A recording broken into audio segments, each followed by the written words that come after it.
Robert Wagner est une figure emblématique d'Hollywood depuis plus de 70 ans. Il a survécu à des scandales, 3 mariages et d'innombrables controverses. Mais il y a un sujet qu'il refuse catégoriquement d'aborder, sa fille. Même après des décennies d'interviews, l'acteur de 96 ans garde le silence dès qu'on évoque son histoire. En 2012, un événement a tout bouleversé. La police est intervenue. De la drogue a été découverte. Wagner a payé une caution et a disparu de la vie publique. Que s'est-il passé exactement? Et pourquoi refuse-t-il d'en parler encore aujourd'hui? Robert Wagner est né le 10 février 1930 à Détroit, dans le Michigan. C'était en pleine Grande Dépression. Et la vie était difficile pour presque toutes les familles. Son père, Robert Wagner Sr., travaillait comme représentant de commerce pour Ford et gagnait environ $50 par an. Cela peut paraître beaucoup, mais c'était insuffisant à l'époque, surtout quand tant de gens perdaient leur emploi. Sa mère, Hazel, avait travaillé comme opératrice téléphonique avant de se marier. Tous deux étaient issus de milieux modestes et les problèmes d'argent étaient omniprésents. Avant même que Robert n'ait 7 ans, la famille avait déjà déménagé 5 fois. Les appartements étaient petits et exigus et le stress au sein du foyer ne cessait de croître. Parfois, la situation devenait si insupportable que le jeune Robert se cachait sous son lit pour échapper aux cris. Il n'oublia jamais cette bagarre de 1935 qui faillit dégénérer en violence. Même à cet âge-là, il savait qu'il ne voulait pas grandir dans la pauvreté. Il rêvait de s'enfuir. En 1937, sa famille prit une décision radicale. Ils firent leurs valises et quittèrent Detroit, direction la Californie, à la recherche d'un air plus sain pour soulager l'asthme de sa mère et peut-être d'un avenir meilleur pour tous. À leur arrivée à Bear, la situation commença à changer. Le travail de son père lui permit de gagner un peu plus, près de $700 par an désormais. Robert fut admis dans une prestigieuse école, la Harvard School for Boys. Les frais de scolarité y étaient élevés, $200 par semestre, mais ses parents parvinrent à les payer. Robert n'était pas un élève brillant, mais il excellait en sport. Il adorait le golf. Dès l'âge de 10 ans, il jouait sous la barre des 80 coups et rêvait de devenir professionnel comme son idole, Sam Snead. Ce rêve l'anima pendant des années. En 1945, à seulement 15 ans, il participait déjà à des tournois amateurs. Son handicap était de 14 et il parvint même à battre de véritables professionnels lors de matchs d'exhibition. Mais un événement inattendu se produisit alors qu'il travaillait comme caddie au Bear Country Club. Il commença à côtoyer des stars de cinéma. Il portait les sacs de golf d'hommes comme Clark Gable, Randolph Scott et Fred Astaire. Un jour de 1944, Clark Gable lui donna un pourboire de $5 et un conseil qui le marqua profondément. « Garde les pieds sur terre ». C'est à ce moment-là que Robert envisagea sérieusement une carrière d'acteur. Le golf passa au second plan. L'école ne devint jamais plus facile. Entre 1942 et 1947, Robert fut renvoyé de 4 écoles militaires différentes. À l'Institut militaire Black Fox, il fut expulsé après avoir organisé une farce qui causa $500 de dégâts, soit plus de $80 aujourd'hui. Il se bagarra également, sécha les cours et enfreignit le couvre-feu. À Saint, en 1947, alors qu'il travaillait chez Monica, il fut surpris en train de se faufiler hors de la maison pour aller à des fêtes hollywoodiennes.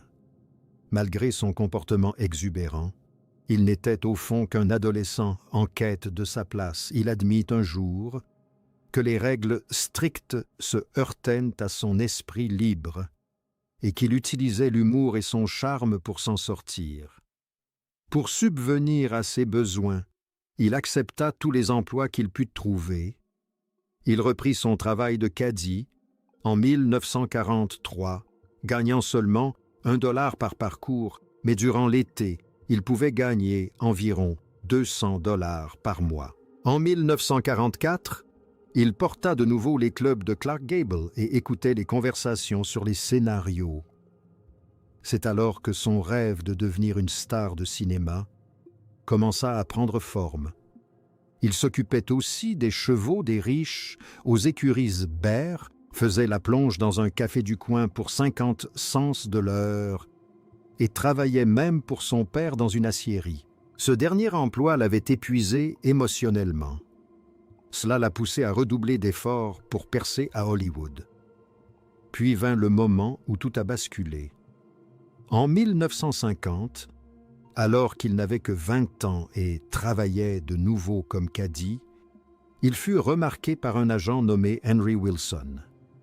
La même année, il décrocha son premier rôle au cinéma dans un film intitulé « Les années heureuses ». Ce n'était qu'un petit rôle et il n'a gagné que $75, mais il était sur un plateau avec de vrais acteurs, récitant de vraies répliques et il a adoré chaque instant.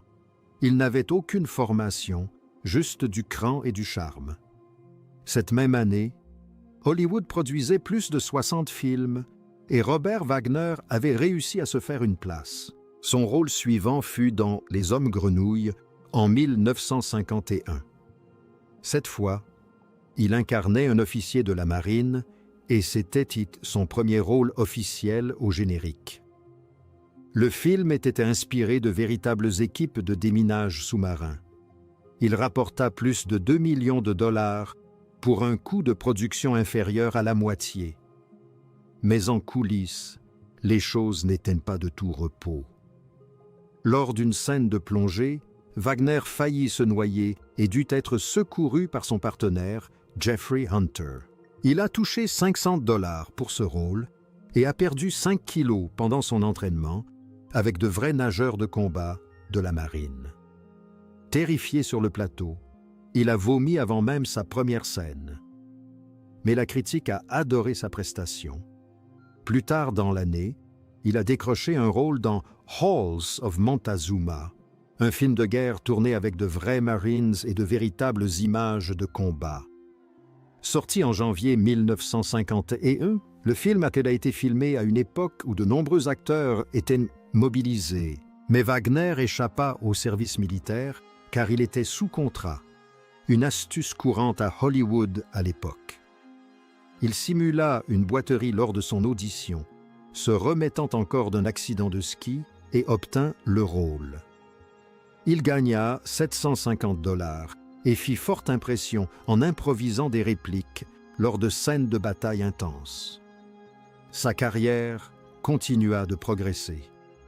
En 1952, il incarna un soldat souffrant de stress post-traumatique dans In with a Song in My Heart. Il a visité des hôpitaux pour anciens combattants afin de mieux comprendre son rôle et a constaté de visu la réalité des traumatismes. Cette expérience l'a profondément marqué. Il a gagné un $0 et des vétérans lui ont envoyé des centaines de lettres pour le remercier d'avoir si bien dépeint leur souffrance. La même année, il a rejoint l'association Stars and Stripes Forever. Mais tout ne s'est pas déroulé sans accroc. Il ne savait jouer d'aucun instrument, alors il a fait semblant. Et quand des musiciens se sont moqués de lui, cela a dégénéré en bagarre qui a failli lui coûter son emploi. Malgré tout, le film a bien marché et lui a appris à travailler sous pression. En 1954, Wagner a enfin connu le succès. Dans Broken Lands, il incarnait le fils de Spencer Tracy et l'atmosphère sur le tournage était tendue. Le tournage s'est déroulé sous la chaleur accablante de l'Arizona, et à un moment donné, les températures ont atteint 43 degrés Celsius. Wagner a même fait un malaise dû à la chaleur.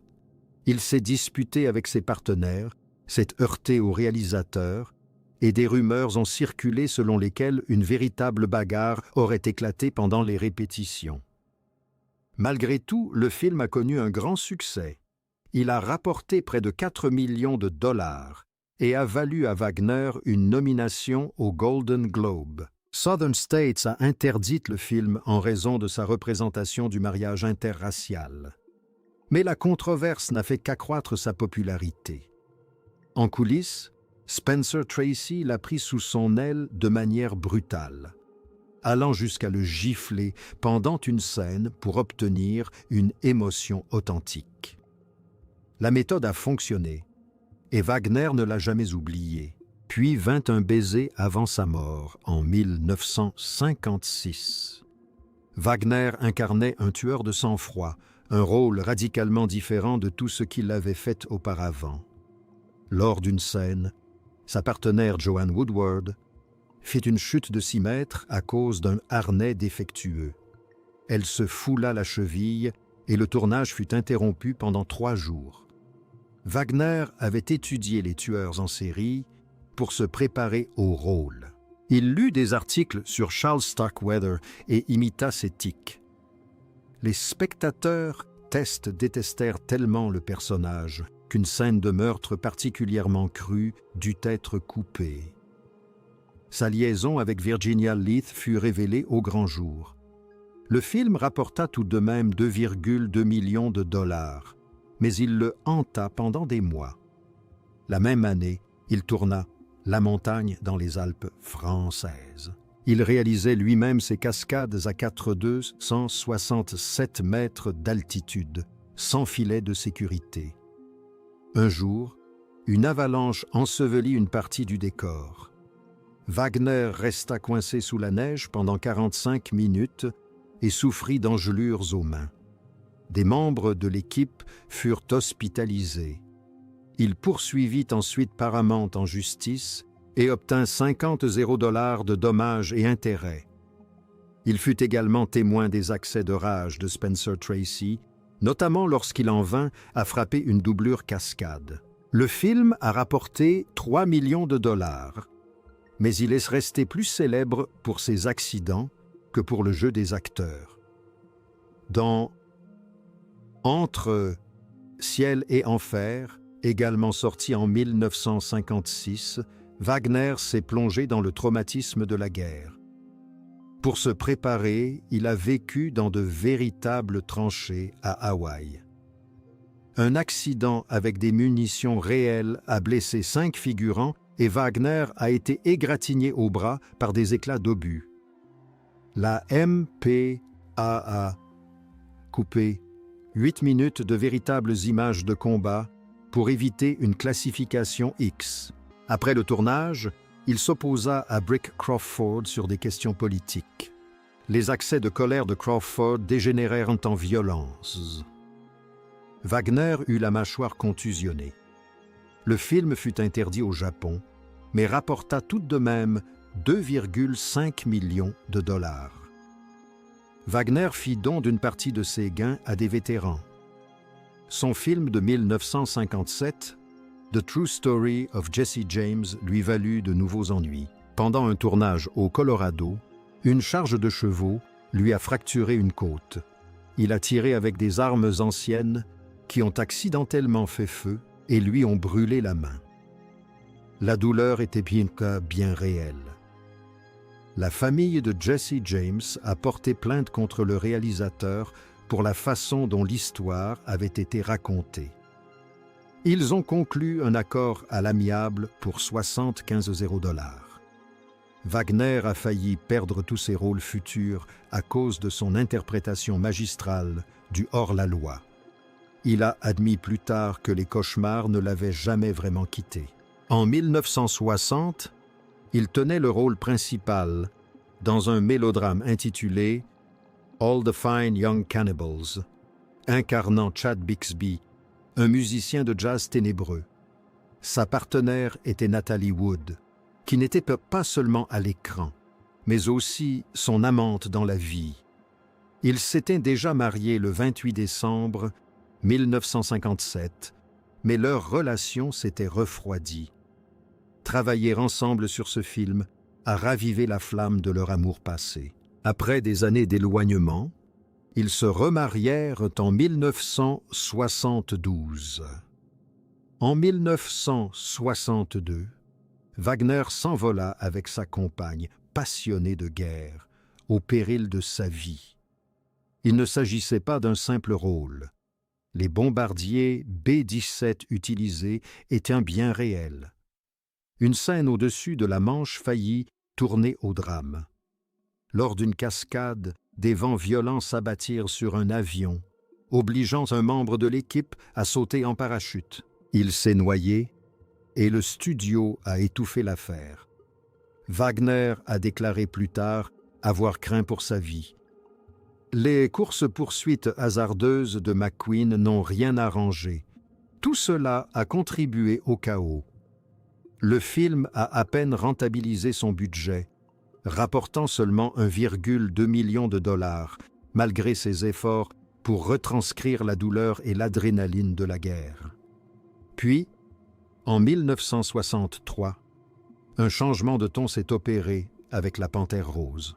Wagner incarnait à nouveau George Litton, un séducteur invétéré, mais cette fois-ci avec une touche d'humour. Son improvisation était si convaincante que Peter Sears perdait constamment son personnage, ce qui entraîna des jours de tournage supplémentaires et une perte de 50 dollars. Un accident de ski faillit le pousser à abandonner le projet, mais le réalisateur Blake Edwards réécrivit le scénario pour le convaincre de rester. Il ne gagna finalement que 75 dollars, tandis que les vendeurs empochèrent davantage. Mais le talent comique de Wagner était indéniable. La course-poursuite en costume de gorille, la farce dans la chambre à coucher, tout cela est devenu légendaire. Juste avant le succès fulgurant de It Takes a Thief, Wagner a joué dans How I Spent My Summer Vacation en 1967. Diffusé au tout début de l'année, ce téléfilm lui a servi de répétition générale avant ses rôles d'espion. Tourné à Paris avec un budget de 750 dollars, le film comportait une cascade où Wagner frôlait la noyade et contractait une pneumonie, mais cette même intensité lui valut une nomination aux Emmy Awards. Jill St. John y tenait un rôle important et leur alchimie laissait présager une future collaboration. Le film attira 30 millions de spectateurs, malgré les coupes effectuées par la censure pour des scènes jugées trop violentes. En 1968, Robert Wagner prit une décision qui surprit tout le monde. Après des années au cinéma, il s'est lancé dans la télévision avec It Takes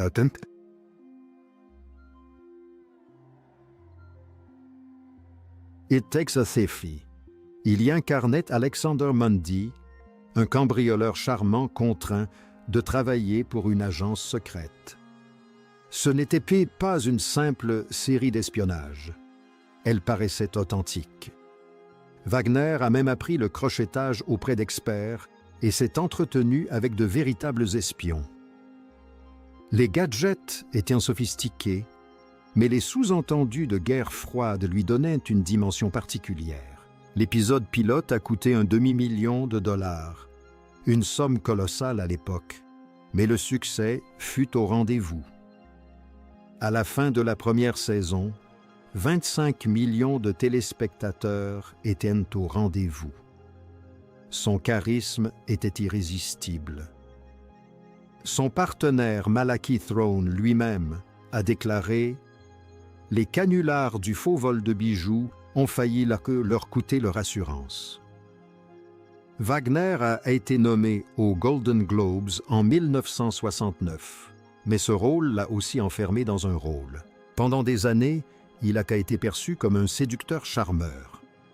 En 1972, Wagner s'est retrouvé dans les eaux glaciales corps de l'Écosse lors du tournage de Madame Sin. Bette Davis, toujours aussi extravagante, l'a soutenu tout au long de cette épreuve. Elle a même un jour versé un trait de brandy dans son thé pour pimenter une scène. Lors d'un tournage, le 15 mars, la température est descendue jusqu'à 4 degrés Celsius. Wagner souffrit d'hypothermie et un accident d'hélicoptère blessa plus tard 3 membres de l'équipe. Le film rapporta tout de même 4 millions de dollars dans le monde.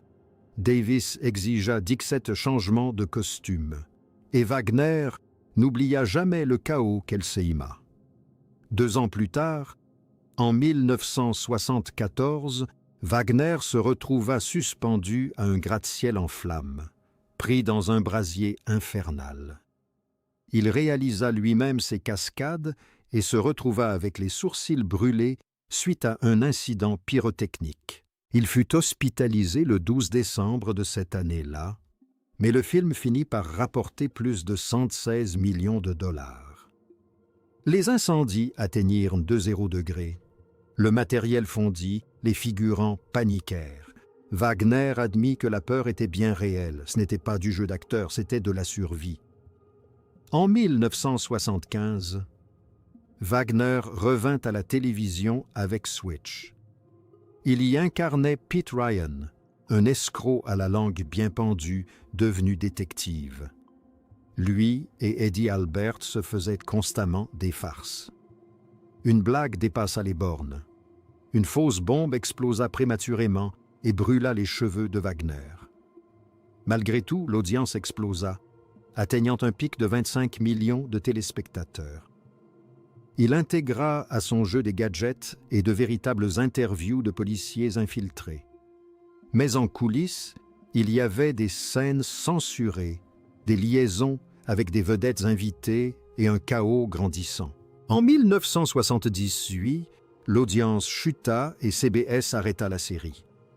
Puis vint le rôle dont la plupart des gens se souviennent.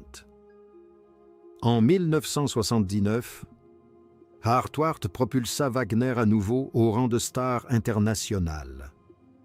Il incarnait Jonathan Hart, un millionnaire doué pour résoudre les crimes.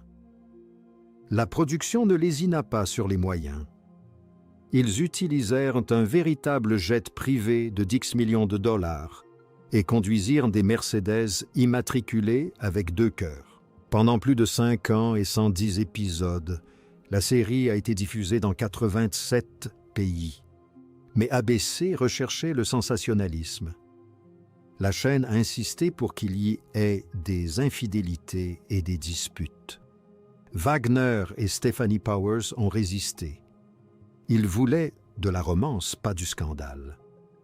En coulisses, Powers se maquillait elle-même, et Wagner plaisantait en disant qu'il passait des heures le visage dans ses cheveux pendant les longues scènes d'amour. En 1983, Wagner retrouva l'univers de la Panthère Rose pour La malédiction de la Panthère Rose. Ce film était un hommage à Peter Searle, décédé en 1980. Wagner improvisa des blagues en son honneur, dont une imitant Clouseau, mais le film fut un échec commercial, ne rapportant que 4,5 millions de dollars. Ce fut la dernière apparition de David Nahn avant son décès le 29 juillet 1983.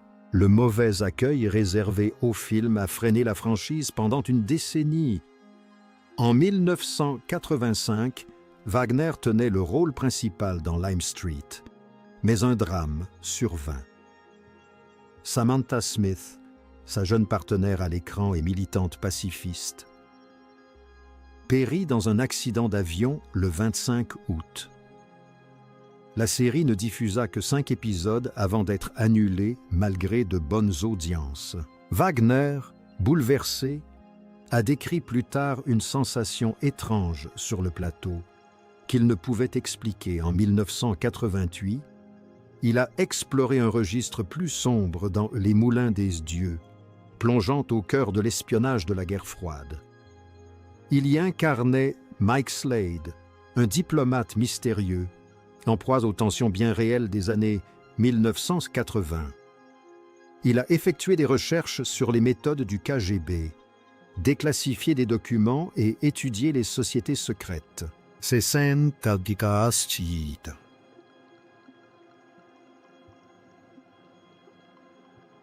Semblait tout droit sorti de l'actualité. La mini-série a été diffusée en 2 parties, le 28 février et le 2 mars, et a attiré 20 millions de téléspectateurs. Puis, en 1990, Wagner est devenu un méchant Disney. Dans les aventures de Bernard et Bianca au pays des kangourous, il a prêté sa voix à McClarch, un braconnier terrifiant. Il a enregistré ses dialogues seul afin de créer la folie voulue. Il a étudié de véritables histoires de braconnage dans l'arrière-pays australien. Sa voix glaçait le sang des enfants. Le film a coûté 27 millions de dollars et en a rapporté 47, mais il a été éclipsé par Maman. J'ai raté l'avion. Pourtant, la performance de Wagner était inoubliable. En 1997, la carrière de Wagner a connu un nouveau souffle, cette fois grâce à la parodie. Dans Austin Powers, l'espion qui m'a tiré, il incarnait le second rôle. Sa réplique « J'aime vivre dangereusement » est devenue virale sur les premiers forums Internet. À 67 ans, il était redevenu populaire. Mike Myers l'a personnellement choisi pour le rôle, et ce cache-œil était un clin d'œil à ses films de guerre. En 1989, Wagner incarnait un promoteur de boxe véreux dans Play It to the Bone, aux côtés de Woody Harrelson et Antonio Banderas. Il a tourné toutes ses scènes dans seulement 3 jours à Las Vegas. Le film fut un échec cuisant, ne rapportant que 8,4 millions de dollars pour un budget de 24 millions. Mais Wagner, comme toujours, a marqué les esprits. En 2002, dans Austin Powers, Goldmember, il est revenu dans le rôle du second rôle. Âgé de 72 ans, il était toujours aussi vif, improvisant avec brio et faisant progresser l'intrigue. Le film a rapporté près de 300 millions de dollars. Son cache-œil, accessoire du film, est devenu iconique.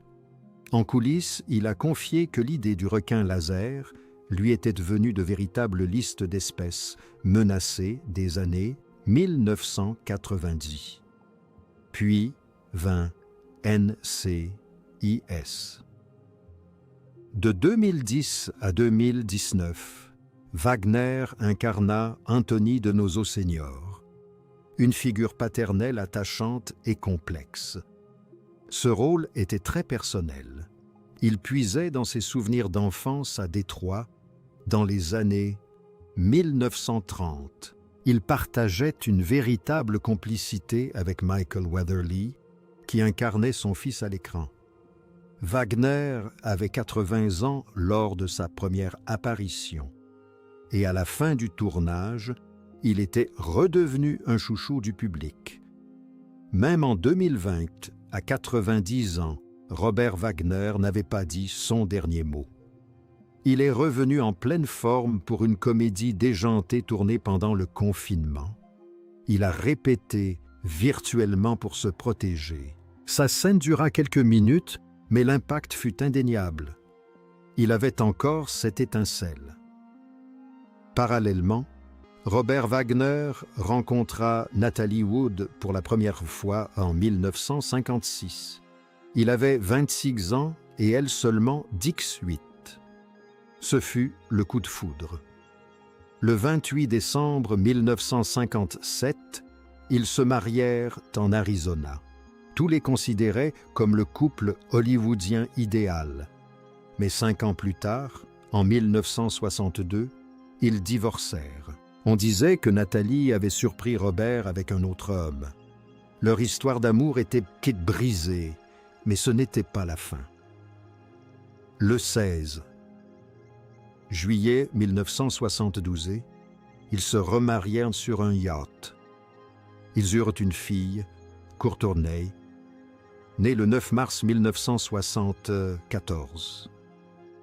Cela semblait être une seconde chance, mais le 29 novembre 1981 arriva.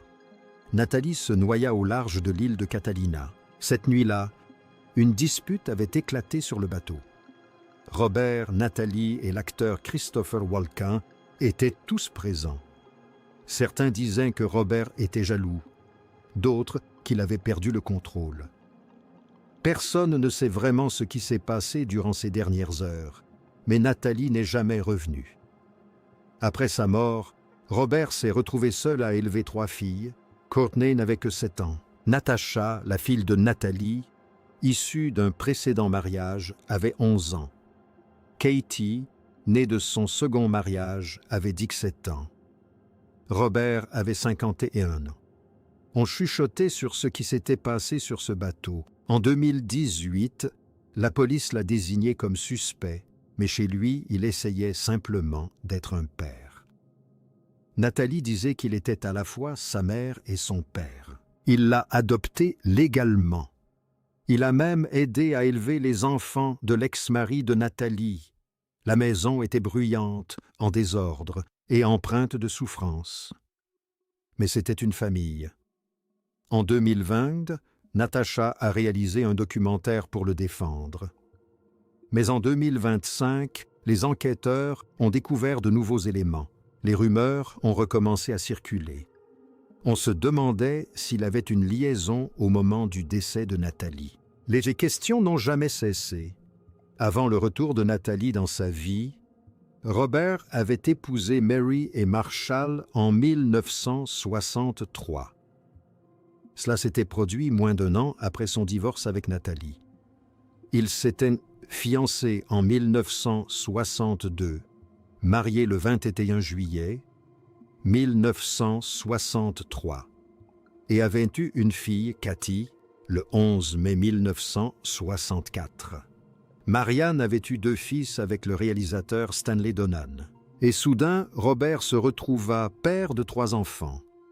Mais la situation se tendit. Sa carrière d'acteur déclinait, la célébrité de Marianne s'estompait. Ils se séparèrent en juin 1970 et divorcèrent le 14 octobre 1971. La même année, Robert se fiança à Tina Sinatra. Mais leur union fut de courte durée. Marianne s'éteignit en 2018 à l'âge de 89 ans. En 2025, Robert évoqua enfin à nouveau son souvenir, la qualifiant de personne chère à son cœur. Puis vint Jill St. John. Ils se connaissaient depuis les années 1950, mais le coup de foudre ne survint qu'en 1982, quelques mois seulement après le décès de Nathalie. Jill lui avait envoyé des fleurs. Le 26 mai 1990, ils se marièrent. Ils s'installèrent à Aspen en 2007, commencèrent à travailler avec des associations de défense des droits des animaux et tentèrent de mener une vie paisible. Mais tout ne resta pas paisible. En 2025, des rumeurs circulaient selon lesquelles la liaison entre Robert et Jill aurait débuté avant la noyade de Nathalie. Certains avançaient même que cela pourrait expliquer ce qui s'était passé cette nuit-là. Malgré tout, ils restèrent ensemble. En 2025, Robert a 95 ans et Jill 84. Leur relation dure depuis plus de 35 ans. La thérapie a aidé la famille à accepter Jill, mais le passé reste présent. Dans son livre de 2008, Fragments de mon cœur, Robert confiait que la mort de Nathalie l'avait profondément affecté. Il a dit qu'il s'en voulait. Il a parlé d'une dispute avec Christopher Walken la nuit de sa mort. Il a brisé une bouteille de vin. C'était la dernière fois qu'il l'a vue vivante. Il a pensé à mettre fin à ses jours, mais il ne l'a pas fait. Il a élevé 3 filles. Lorsque l'affaire a été rouverte en 2011, il a de nouveau exprimé ses regrets. En 2020, Natasha l'a de nouveau soutenu dans son film. En 2025, il s'est fait plus discret. On disait qu'il était rongé par la culpabilité. De nouvelles révélations ont remis sur le tapis leur liaison. C'en était trop. La tristesse ne l'a jamais quitté. En 1961, Nathalie tournait La fièvre dans le sang avec Warren Beatty. Les rumeurs d'une liaison se sont répandues comme une traînée de poudre. Robert a craqué. Il était même allé chez Beatty armé d'un pistolet. Il a écrit plus tard qu'il avait songé à le tuer, mais qu'il ne l'avait pas fait. Nathalie a confié que leur amour était une relation conflictuelle. Ils se disputaient sans cesse. Après leur séparation, Nathalie a tenté de se suicider par surdose médicamenteuse en 1964. Elle a ingéré des somnifères dans ce que sa fille Natasha a plus tard qualifié d'appel au secours. Robert était parti pour l'Europe. En 1963, il épousa Marianne. Nathalie fréquenta Frank Sinatra et d'autres, mais les conséquences de leur relation passée ne se résorbèrent jamais vraiment. Leur fille, Courtney, connut elle aussi des difficultés. Le 22 avril 2012, alors qu'elle avait 38 ans, la police se présenta à son domicile de Malibu suite à des signalements de coups de feu et de cris. Personne ne fut blessé, mais les policiers découvrirent de l'héroïne et de la cocaïne. Elle a été arrêtée et sa caution fixée à $10,000. Aucune charge n'a été retenue contre elle avant le 29 mai 2012. Robert l'a aidée à entrer en cure de désintoxication. Elle avait été créatrice de bijoux. Désormais, elle faisait la une des journaux. On recommençait à parler d'une famille maudite. En 2021, la sœur de Nathalie, Lana, a publié un livre. Elle y affirmait que Robert avait frappé Nathalie lors d'une dispute sous l'emprise de l'alcool la nuit de sa mort. Elle a affirmé qu'il l'avait assommée et jetée à l'eau. Elle y a montré des ecchymoses figurant dans le rapport d'autopsie. Robert n'avait jamais accepté d'être interrogé par la police depuis 2018. Lana l'a traité de lâche. La même année, le médecin légiste a requalifié la cause du décès en suspecte. La police voulait des réponses, mais Robert est resté silencieux. Les problèmes financiers ont également été un coup dur. En 1980, Robert et Nathalie ont intenté un procès aux producteurs Aaron Spelling et Leonard Goldberg. Ils affirmaient avoir été spoliés des bénéfices de Drôle et de Dames. Robert détenait la moitié des droits depuis 1976. Il prétendait qu'il lui volait $30,000 par épisode, soit des millions. Un audit d'ABC réalisé en 1979 avait révélé des irrégularités dans la comptabilité. Les charges et chômage ont été abandonnés plus tard dans l'année, mais Robert a continué à se battre. En 2003, il a de nouveau intenté un procès pour obtenir les bénéfices des films Charlie's Angels. Un accord à l'amiable a été trouvé. Le mal était fait. Même à 95 ans, Robert publie encore sur Instagram. Le 10 février 2025, jour de son anniversaire, il a partagé une photo avec sa petite fille, Clover, qui avait fêté ses 13 ans en août de la même année. La légende évoquait Nathalie, décédée en 1981. Il se rend encore chaque semaine sur sa tombe.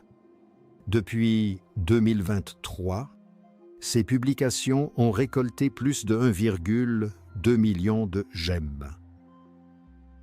Certaines montrent 3 générations naviguant ensemble, comme lors de cette sortie en yacht qui s'est tragiquement terminée. C'est à la fois émouvant et douloureux.